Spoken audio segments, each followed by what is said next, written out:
Welcome back to Mystery Garage. In today's episode, they're still paving my street, so we'll hop back into the truck.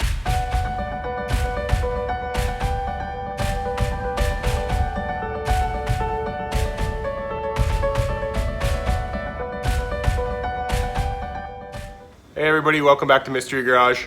In today's episode, the road is still being worked on, so we can't take the VR6 out quite yet. It's been about a week and a half since they started working on it. It is a pretty big project, so I hope it to be wrapped up in the next couple days. So I should definitely by next episode be able to get onto the VR6 and get it out on the street and do some driving episodes. But in the meantime, I think we get back to work on the truck. Off camera, I did a little bit of investigation. The motor is seized on the truck, and like I had mentioned in the episode last week, the electrical system has gotten wet and has some damage to it. So there's not a lot we can do there. So what I do want to achieve in this episode is it's time to pull out the motor and pull out the harness that goes with the interior and the engine as well, just because I do want to keep this car a streetable driving car, so I want to get quick work on it. It does have some rust issues. Those rust issues need to be dealt with before we can put it on the street. So in this episode, I hope to strip everything out and get it ready to start working on the rust and make quick work of that. Also in this episode, I want to introduce my son. Hi. That's Carson. As I mentioned before, we talked about this build is going to be for him. So I'm going to involve him in today's episode. Since we have pulled about 2 or 3 engines on this channel so far, I'm going to do this in fast motion just to make sure that we don't bore you guys with pulling engines. But Carson's going to be a part of this build as much as possible. So let's get to work.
Okay, engine's out. Now it's time to start pulling all this wiring, and in order to get a really good look at the rust repair we have to do, I'm going to pull the entire front end on the car as well. So pull off the grills, bumper, fenders, that kind of thing, and then we'll go inside afterwards, which I might actually pull the truck outside to do, is go ahead and gut all this stuff to get a better idea where we are. All right, let's get to work.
So you can see here I've cleaned the engine bay. I've taken most of the stuff out of it.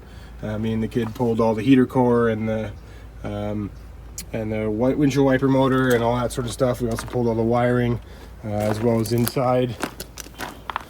You can see we pulled all the harness and fuse box and all that kind of stuff. We basically gutted everything minus the steering column and the pedal cluster. That I'll do on a different day when I pull the booster as well. Just because I need to steer the car around and move it around, that sort of thing. I can do that once I pull the column out, but it just makes it a little easier for now. Also, the column has bearing issues, so I'll be swapping this column out with another spare I have. And you can see here, as I show you up in there, you can see the holes in the rust. This is the strangest car I've ever had for rust issues and where the rust issues are. A lot of the standard areas in the cars I've owned, this one has it in all the opposite locations. So I don't know. It's gonna be a lot of work to change that out. I'm probably gonna end up doing a rain tray delete and then being able to get in there. I may put the rain tray back after, I'm not really sure. But you can see there's also some tower issues here. But the strangest thing is on the inside where it's reinforced, there's zero rust issues. I've even hit it with a hammer and it's nowhere near being soft. So I'm wondering if a lot of that isn't, one or two surface layers deep, and I'm going to try and clean all that up. And I'm basically going to do a full cleanup of this bay and just see how far or how much rust issues I need to do. Like I said before, the rad support has been replaced. Just like when you buy new cars, you find out different things. I believe the rad support was replaced at some point because this car wasn't an accident. I can see evidence of an accident repair. So that makes sense why it was headlight swapped and that sort of thing. When it came with square headlights, you can see some of the damage right here in the crumple zone. So I'll be looking at fixing some of that stuff. Anyways, it's a pretty cool truck. Needs a little bit of work, but all in all, we'll keep plugging away. So I don't know, my feelings are this. I bought this truck to have a running, driving street truck, and obviously, the more I got into it, the more rust I found. I'm gonna repair the rust, and I'm gonna do it pretty quickly. I don't want to make a huge project car to this, but the more I look at it, and I was planning to do a 1.8T swap down the road. The more I look at it, the more I feel like I should just do a 1.8T swap now. I don't know, maybe hit me in the comments, let me know what I should do, whether I should just get it on the road for now. Sorry, there's a big truck driving by on the street here. I don't know whether I should get getting it running and driving now with just a 1.8 in it or something after I do the rust repair, or if I should just go to a 1.8T swap and just do the whole swap right now. I don't want to overwhelm the channel with too many project cars. With this truck, you know, the reason why I kept it is I don't see trucks very often. I've always wanted one. I thought it was a great opportunity to buy a project that would you know, stay on the channel. It wouldn't be something I just wrecked. It would be something that I, you know, kept and rebuilt and got working again. So you know, it's one of those things where when you get into it, you find weird things wrong with the truck, and you got to make some hard decisions. So we're at that stage where that's got to be made now. So maybe help me. Hit me in the comments. Let me know if you think I should just go all out right now and just do a full swap on it, or you think I should just get it roadworthy basically and put it back on the street and have some fun with it. Let me know in the comments, but for now, I think we're going to sign out for today. It was a long day. We got a lot accomplished on the truck. You know, we're at that stage in the build where I need to figure out what I want to do here. I think we're going to call it a day. I need to think about it. Let me know in the comments what you guys think. But thanks very much for watching. Really appreciate all the positive feedback. Don't forget, if you like this kind of content, please subscribe to the channel. And I guess until next week, guys, take care.